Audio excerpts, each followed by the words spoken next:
Adwa siin bareedattee kabajuun guyyaa gootaa boollaa qottee bulbaasti maqaa jiraatota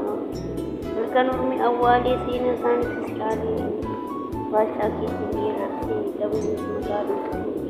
warra seenaa awwaaluun haqa isaanii dabsanii mootummaa ilmaan oromootaa dursanii awwaalanii atiichuun mormiti dhugaa jiru mul'istee goota gaafa adwaa hunda isaanii faarsitee galatuun goota koo aduu ilma guddattu baastee jirtee haqatu dhaloonis hin dagattu yommuu dhiyootti weeraruu dabeessi lafa laalaa yoo gootni warri suurri qa'ee ilaalaa